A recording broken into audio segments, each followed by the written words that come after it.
Welcome to What the F Happened, Fraud and Financial Crime Deconstructed, a Defend podcast where we break down what's actually happening across fraud, scams, AML, and financial crime. Each episode cuts through the noise to explain the tactics, trends, and real-world impact behind the headlines, so you're better prepared for what comes next. Let's get into it. So in the, I'd say roughly 300 milliseconds, it just took you to blink. An AI agent you have literally never heard of just decided whether to freeze your entire life savings or let a hacker completely empty your account. Yeah. Just like that. It didn't ask a human manager for permission. It didn't, send an email. It analyzed thousands of data points, cross-referenced your device ID with global networks, and made a legally binding financial decision before your eyelid even finished opening. I mean, it is a profound shift. We are really moving away from an era where banking security was defined by human analysts just looking at spreadsheets. Right. And we're stepping into this totally new arena where machines are waging a silent millisecond by millisecond war over our digital trust. And that is exactly our mission today. We are exploring how the entire financial system is rapidly, and I mean rapidly, rewiring its operating model to fight back against a completely new era of AI-driven financial crime. Which is so necessary right now. Absolutely. And our insights today are pulled from the August Defend newsletter by DataVisor, which is an award-winning fraud and risk platform operating right on the front lines of this stuff. They really are. And to set the stage for you, there is a quote in this newsletter from DataVisor CEO Patrick Haar. Okay, let's unpack this.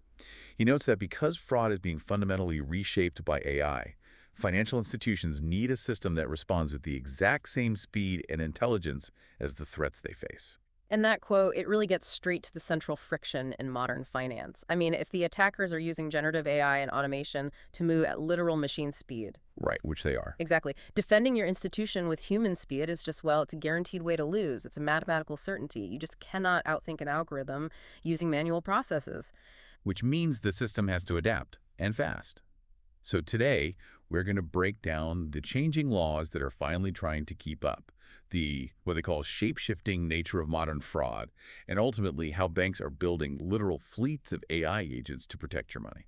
It's fascinating. But, before we even touch the high-tech AI orchestration, we actually have to start with the rule book. Right, the legal side. Yeah, because you cannot fight fast-moving AI if banking regulations legally force you to move slowly or, actively penalize you for taking preventative action. Right. I mean, for decades, the law has essentially punished banks for being overly cautious.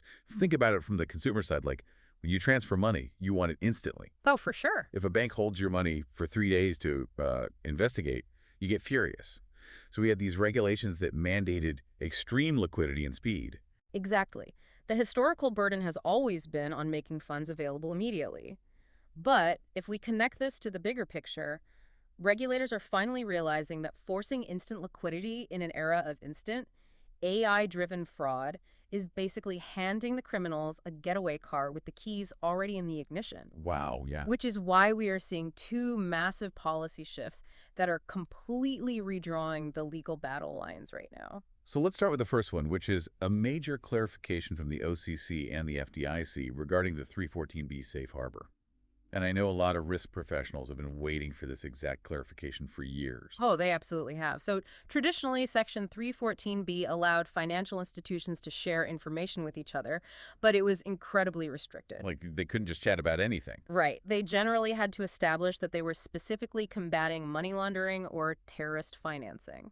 The threshold to share data was incredibly high. So if a bank saw a transaction that looked like, an account takeover or a scam, but they couldn't definitively prove the money was being laundered, their hands were just tied. Exactly, tied. Privacy laws and the fear of litigation kept them totally siloed. But this new OCC and FDIC clarification changes that threshold. Dramatically. They just confirmed that these safe harbor protections extend to suspected fraud as well. A reasonable suspicion of fraud is now enough to trigger the safe harbor. That's a huge pivot. It is. And the technical scope of what they can share has just exploded. They can share cyber, physical, and behavioral signals in real time, pre-settlement, and even without a prior relationship. Wait, explain the mechanics of that pre-settlement sharing, because that seems like the real game changer here. Okay, let's say a bad actor initiates a wire transfer from Bank A to Bank B. Historically, Bank A might not realize it's fraud until the money has already settled in Bank B. Right, at which point the fraudster has already transferred it to a crypto exchange or something. Exactly. Now, pre-settlement, Bank A's system can instantly ping Bank B through an API and say, hey, the IP address initiating this transfer matches a known bad IP. The geolocation is suddenly 3,000 miles away from the customer's home, and the device ID is brand new. Wow. So they are passing telemetry data instantly. It's like giving neighborhood watch groups walkie-talkies and the legal right to lock the neighborhood gates before the getaway car even leaves the subdivision, rather than just forcing them to quietly take notes for the police after the house has already been robbed. That is exactly the shift in posture, moving from reactive forensics to proactive preventative action. But wait, I have to push back here. Sure. If banks are now legally encouraged to share my geolocation, my specific device ID, and hold my funds instantly based on just suspicion, doesn't this mean my perfectly legitimate transfer is constantly at risk of being frozen? That's a fair point. Like if I log in from a new phone on a beach in Mexico and try to pay my mortgage, am I just going to get locked out of my own life because some algorithm got suspicious? And that is the exact tension regulators are trying to navigate, and it leads us directly to the second major policy shift, which is the SRP Payments Fraud Act, or HR 9331. This amends Regulation CC, also known as the Expedited Funds Availability Act. Right, Red CC is the law that historically mandated that instant liquidity we just talked about. Yes, exactly. The SRP Act amends it to give financial institutions explicit legal cover to place temporary risk-based holds on suspicious wires, checks, and instant transfers without facing massive liability for delaying a payment. Okay, but what about the beach in Mexico? Right, so to address your concern, the SRP Act requires these holds to be incredibly objective and rigorously documented. So risk teams can't just apply broad, indiscriminate holds. They can't just flip a switch and say, all international transfers get paused today. No, not at all. They have to point to specific documented criteria. Like what? Like a distinct mismatch between your biometric behavior and your historical login patterns, or a known scam signature, or maybe a sudden, unexplained routing to a high-risk jurisdiction. Got it. This ensures banks stay compliant with fairness and anti-discrimination rules while still getting the operational breathing room they need to actually coordinate with law enforcement and their 314B partners before the money becomes irreversible. Okay, so the regulatory landscape has adapted. The law is finally letting banks talk to each other and pause suspicious transactions without getting penalized. But here is the catch.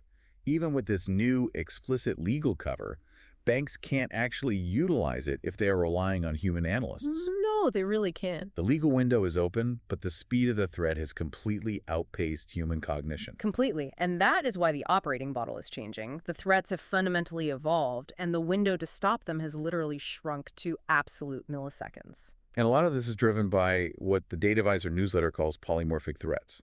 Let's dig into the mechanics of this, because I think people hear AI fraud and just think of, deep fake voices or something.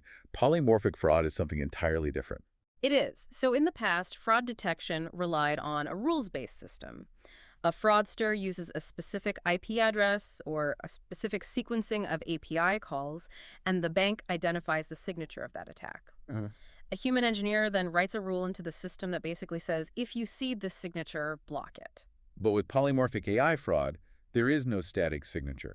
It mutates. Exactly. AI-generated fraud never attacks the exact same way twice. It might use synthetic identities where the parameters, the timing of the keystrokes, the routing paths, the specific device telemetry, all of that is slightly randomized every single time it attempts a login or a transaction. That sounds impossible to track. It is if you're using old methods. There is a structural ceiling to relying on recognizing known attacks. You cannot build a defense based on looking in the rearview mirror if the threat is constantly generating a new disguise. Which means financial institutions need a framework for detecting mathematical anomalies that have absolutely no prior label. And they have to do it with a speed that is almost impossible to comprehend. And here's where it gets really interesting. The newsletter details this 100 millisecond budget. Yes. Accurate detection of a polymorphic threat is entirely useless if the decision to block the transfer arrives after the money has already cleared. So real-time decisioning has to happen inside a 100 millisecond latency budget. It is a brutally unforgiving time frame. Right. I mean, to put that in perspective for you listening, Human reaction time to visual stimuli is roughly 250 milliseconds. So by the time your brain even registers that you are looking at a transaction on a screen, the 100 millisecond budget has already expired, the money is gone, and the fraudster has vanished. What's fascinating here is how DataVisor approaches this. To pull off a defense within that budget, fraud teams have to meticulously measure three distinct simultaneous clocks: the decision clock, the adaptation clock, and the response clock. Let's walk through those mechanisms. So the decision clock is pretty straightforward. That's the initial 100 millisecond window to analyze the inbound transaction and decide if it's fraudulent. Yes, but the adaptation clock is where the real AI battle happens. This is how quickly the system can learn from new, unlabeled data and update its own internal models. Okay, so if a polymorphic attack starts probing a network with the brand new mutated strategy, The adaptation clock measures how fast the unsupervised machine learning models can identify the mathematical variance of that new attack and autonomously adjust its detection parameters without a human engineer ever writing a new rule. because if a human has to identify the mutation, write a rule, test the rule, and deploy it, you're talking about weeks of adaptation time. Exactly. The AI has to rewrite its own defense in real time. Wow.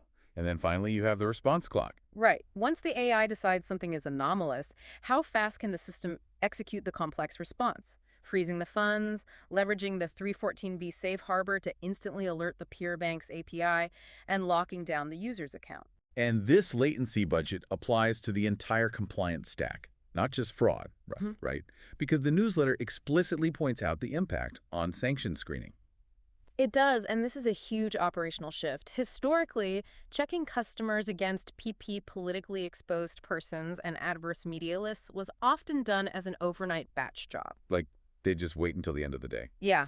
The bank would gather all the transactions, send them to a provider like LexisNexis, and review the flags the next morning. But sanctions risk doesn't wait for batch processing anymore. If instant payment rails are moving money to foreign jurisdictions in seconds, you can't afford to find out tomorrow that you just facilitated a transfer for a sanctioned entity. Right, which means keeping those three clocks under 100 milliseconds requires unifying fraud signals and AML anti-money laundering into a single workflow. It's called the FRAML life cycle. FAML. Yes.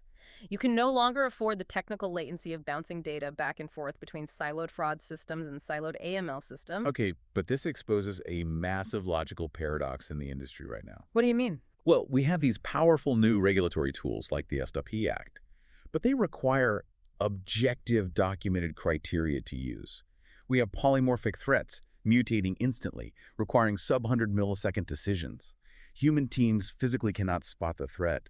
They cannot manually coordinate with other banks, and they certainly can't compile complex legal documentation in a tenth of a second. No, they can't. So how do banks actually execute on this? They execute by fundamentally changing what a bank is. They are moving away from being organizations of humans assisted by software and becoming organizations of agentic AI overseen by humans. Agentic AI. Mm-hmm. Let's break down how this actually works across that FRAML lifecycle, because we are just talking about a simple chatbot analyzing a spreadsheet here. Far from it. An agent, in this architectural context, is an autonomous AI system that has agency. It doesn't just analyze data, it is authorized to take intelligent action based on that data within its specialized domain. For example, DataVisor highlights their AI reporting agent. Right, and the newsletter notes, this agent automates the generation of SARs and CTRs, making compliance-ready reporting up to 90% faster. Which is incredible. And the mechanism here is crucial.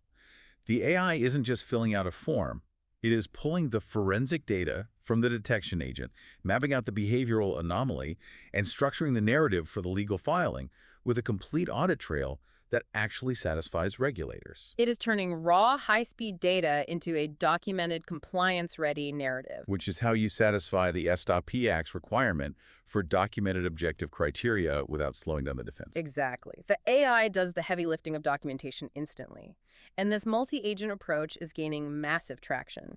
DataVisor recently earned 3 major industry awards, the AI Breakthrough Award, Paytech Awards, and recognition from Celent. Oh, wow. Yeah, it really validates that this AI-native unified platform is the necessary path forward. And they're actually doing a deep dive into the mechanics of this on a webinar coming up on Wednesday, August 26th. It's titled Trust at Scale, Multi-Agent Orchestration, featuring Pixwan Wang and Elisha Govan. That's right. They're going to get into exactly what happens when detection agents, investigation agents, and reporting agents hand off work to one another. It is going to be a critical conversation because that handoff process is where the true operational risk lies today. Wait, I have to stop you there. Let's confront the paradox I mentioned earlier. Yeah. So what does this all mean? If we have AI agents detecting the crime, AI agents investigating the crime, and AI agents writing the legal reports, how is a human actually involved? That's a great question. The newsletter talks about human-in-the-loop approvals, but we just established that human reaction time is way too slow for a 100-millisecond decision. How can a human be in the loop if the loop closes before they can even blink? That sounds physically impossible. This raises an important question, and it requires clarifying what in the loop actually means in a multi-agent architecture. The human isn't sitting there clicking approve on every single microtransaction. That would defeat the entire purpose. So what are they doing? Are they just drinking coffee? No, they are governing the risk thresholds and auditing the complex edge cases. Think of it this way. The AI handles the 100-millisecond autonomous actions, freezing the funds, blocking the IP, compiling the initial report based on strict parameters set by the human team. Okay. The human is in the loop post-action for the review process, or they are engaged when an investigation agent encounters a highly nuanced scenario that falls outside its confidence threshold. The human manages the strategy, the agent executes the tactics. Okay, that makes more sense. The human is designing the rules of engagement, and the AI is fighting the battle at machine speed. Exactly. But that brings us to the real danger discussed in the upcoming webinar, which isn't the AI, like, turning evil and going rogue. Yeah. The real threat to institutions right now is something called orchestration sprawl. Orchestration sprawl is the silent killer of AI adoption in finance. How so? Well, when a bank scales from one successful pilot agent to a massive fleet of specialized agents running in production, the complexity multiplies exponentially. It's like an operating room where you have 10 of the world's most brilliant robotic surgeons, but no head doctor calling the shots. That's a perfect analogy. Like, the detection agent is cutting, the reporting agent is suturing, the sanctions agent is monitoring vitals, but because they aren't communicating with perfect synchronization, they start interfering with each other. The patient bleeds out on the table, not because the robots lacked skill, but because they lacked orchestration. Spot on. If you have a dozen disconnected AI agents running across the Framel lifecycle without proper role-based controls and cross-agent audit trails, you create dangerous new blind spots. So instead of giving you leverage against polymorphic threats, a poorly orchestrated fleet just creates a chaotic internal environment. Right. Threats slip through the cracks of the system's own complexity. Which defeats the purpose. Exactly. Proper multi-agent orchestration means meticulously managing the lifecycle of these agents, handling rollbacks if an adaptation clock updates a model incorrectly, and ensuring that the data handoffs between the detection agent and the reporting agent are seamless and mathematically auditable. Wow. We have covered a tremendous amount of ground today, and it is just fascinating how all of these pieces interlock. Let's just briefly recap this journey for you because it really is a complete rewiring of the financial system. There really is. It starts with regulators finally updating the rulebook.